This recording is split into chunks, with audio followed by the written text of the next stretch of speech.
کیا سمجھے کہ تمام جو چیزیں میں نے بتائی اس کو حاصل کرنے کے ہم کیا کام کرتے ہیں؟ عمل کرتے ہیں، کوشش کرتے ہیں۔ لیکن بھائی بتا دوں آپ کو بات، اس عمل سے یہ چیزیں نہیں ملیں گی۔ یہ تھوڑا سا ہمارا معاملہ خراب ہے۔ چاہیے اعمال، اس میں کوئی شک نہیں، صرف اعمال سے ہی کام نہیں بنے گا۔ یہ جو اعمال، نمازیں، حج، روزہ، حج، جتنے بھی ہم کر رہے ہیں یہ کوئی اس سے نہیں ملتا۔ اس کی ایک اور چیز ہے جو اللہ بتا رہے ہیں، جب تک اس کے ساتھ اس کو نہیں ملائیں گے تو یہ اعمال کیا ہے نا، اللہ تعالیٰ خواہش کریں گے، اللہ تعالیٰ بتاتا ہے کہ میرے اعمال قبول ہو جائیں جو میں کیے تھے، قبول کریں کہ ان کے ذات کی۔ تو بات تو یہ ہے کہ اعمال تو ہم کر رہے ہیں، لیکن وہ چیز کیا ہم کر رہے ہیں جس سے اللہ تعالیٰ ان کو قبول فرما لیں گے؟ بولے سبحان اللہ۔ یہاں گیپ آ جاتا ہے، آ گیا نا گیپ۔ یہاں تک ہمیں سمجھا دیا گیا نفس نے، بس تم یہ کام کرتے رہو کرتے رہو کرتے، فکر نہ کرو۔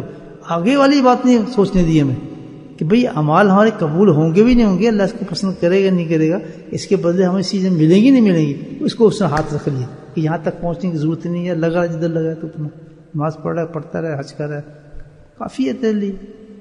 یہاں ہم مار کھا گئے۔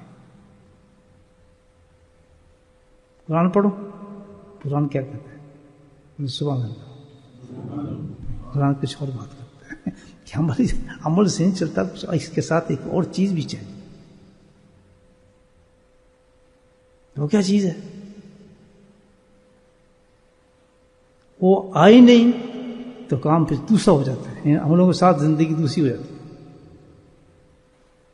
وہ اتنا کمال ہو جاتا ہے کہ اس میں پھر جتنے ہمیں اتنا زور کوشش مارنے کی ضرورت بھی نہیں کہ 10 عمرے کرو، 10 حج کرو، نہیں، وہ کہہ رہا تھوڑا کرو الحمدللہ میں وہ بھی قبول کر لوں گا۔ نہیں اٹھ سکتے تہجد تو کوئی بات نہیں سے پڑھ سکتے اتنا زیادہ قرآن، کوئی بات نہیں اللہ تعالیٰ، لیکن یہ کام کر لو جو میں تمہیں بتا رہا ہوں تو تینوں چیزیں تمہیں مل جائیں گی۔ سبحان اللہ۔ ہم ادھر زور لگاتے ہیں سارا، لیکن اس پوائنٹ کی طرف نہیں جا رہے جو اللہ تعالیٰ نے بتایا ہے۔ اصل پوائنٹ تو یہ ہے جس پہ میں بندے کو قبول کرتا ہوں، اس کو میں کامیاب بھی کر دیتا ہوں، اس کو جنت میں بھی داخل کر دیتا ہوں، اس کے عمل بھی قبول کر دیتا ہوں، اس عملوں سے اس کے درجات بھی بلند کر دیتا ہوں۔ بتائیں قرآن کیا کہتا ہے؟ وہ کیا چیز ہے؟ وہ کہتا ہے استقامت۔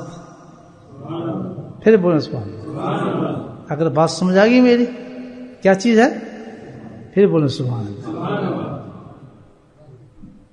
نماز ہے پڑھے جائے، استقامت ہے تو قبول، نہیں تو ٹھک بیکار۔ کوئی بھی نیک عمل انسان کر رہا ہے، اس نیک عمل کے ساتھ جب تک استقامت نہیں ہوگی، اللہ تعالیٰ کہتا ہے اس تک تیرا کام بنے گا نہیں۔ اگر تم نے استقامت کو شامل کر لیا تو اللہ تعالیٰ قرآن میں کیا ان الذین قالوا ربنا اللہ، قرآن بولتا ہے کہ دیکھو بھائی وہ لوگ جن کو میں نے توفیق دی نیک کام کرنے کی، سب اللہ نے دیے نا، میں نے اس کو توفیق دی بھی چلو نماز پڑھ لے، میں نے توفیق دی بھی چلو اللہ کا ذکر کر لے، میں نے کوئی توفیق کر لے بھائی یہ وظیفے کر لے، میں نے توفیق دی بھائی میری تسبیحات کر لے۔ کون دے رہے توفیق؟ اس کو کہا ہے اللہ تعالیٰ ان الذین قالوا ربنا اللہ، یعنی جس لوگوں نے اللہ تعالیٰ کو مان لیا، یعنی اللہ تعالیٰ کے ہر حکم کو انہوں نے تسلیم کر لیا، نمازی بھی بن گئے، روزگار بھی بن گئے، حج بھی کرنے والے، زکوٰۃ دینے والے، اور دوسرے سے برائیوں کو چھوڑنے والے، یہ دونوں اعمال کہلائے جاتے ہیں۔ یاد رکھنا، جس طرح نماز عمل ہے اسی طرح جھوٹ چھوڑنا بھی عمل ہے۔ ہم اس کو عمل نہیں سمجھتے، ہم کیا کہتے ہیں نہیں یہ عمل تو یہ نماز پڑھو بس، باقی جھوٹ بولنا سے کوئی بات نہیں۔ روزہ رکھنا عمل ہے، اسی طرح سود کھانا، برائی کرنا، حرام کھانا، حرام چکر کرنا، یہ بھی چھوڑنا، یہ بھی عمل ہے۔ اس کا بیلنس ہم نہیں کرتے ہیں، یہ بھی بہت خود فہمی، دونوں عمل ہیں یہ، اور دونوں کے لیے استقامت چاہیے۔ جس طرح ایک نیک عمل کے لیے ہمیں استقامت چاہیے، اسی طرح برے اعمال کو چھوڑنے کے لیے بھی استقامت چاہیے۔ یعنی میں کہا جھوٹ چھوڑ دوں گا، اس پہ پابندی ہو، استقامت ہو۔ یاد رکھیں یہ رب اللہ میں یہ دونوں چیزیں آئی ہیں کہ اللہ تعالیٰ نے جو تمہیں احکامات دیے اس کو جب انسان مان لیتا ہے، تسلیم کر لیتا ہے، جو میں نے اس کو کہا انعام دیا، میں نے بھی تجھے راستہ کھول دیا، نماز کی توفیق دے دی، اس سے بھی آگے بڑھانے کے تجھے تزکیے کا شوق دے دیا، کوئی اللہ والا دے دیا، اس کے پاس تجھے پہنچا دیا، اس سے اور مزید تیرے طریقات بلند کر دی، سنت و شریعت پہ چلنے کا اور تیرا شعور پیدا کر دیا اور جگا دیا. یہ سب کون کرتا ہے؟ اللہ ہے نا. اس کو کہا ہے ان الذین قالوا ربنا اللہ، یہ ہے ربنا اللہ. بھائی ہم نے اللہ تعالیٰ نے ہمیں دے دی چیز، اب ہم اس چیز کا مذاق نہ کریں، استہزاء نہ کریں، تماشے بازی نہ کریں. استقامت کے معنی کیا ہے؟ کیا لکھتے ہیں استقامت میں؟ کہ اس عمل کو چھوڑنا نہیں، عمل کو چھوڑنا نہیں، اس پہ قائم ہو جانا کرنا ہے ہم نے. بھائی وہ اللہ نے توفیق دے دیا مجھے، میں اس کو کیسے چھوڑوں؟ پھر مڑ کے دیکھیں میں میرے مقابلے میں کتنے لوگ، مسجد بھری پڑی تھی، سب بھاگ گیا، اللہ نے مجھے بٹھا دیا، تو میں اللہ کا شکر نہ کروں کہ اس پہ میں جم جاؤں؟ سبحان اللہ، جم جاؤں. مجھے اب کیا ضرورت ہے بھائی میں پابند ہو جاؤں گا اس کا؟ بھائی ہفتے میں ایک دفعہ ہوتا ہے، کیا فرق پڑتا ہے؟ سمجھتے مجھے بیٹھنا پڑے گا. ہاں کوئی ایسی شرعی عذر آ جاتا ہے انسان پہ، بات ہے.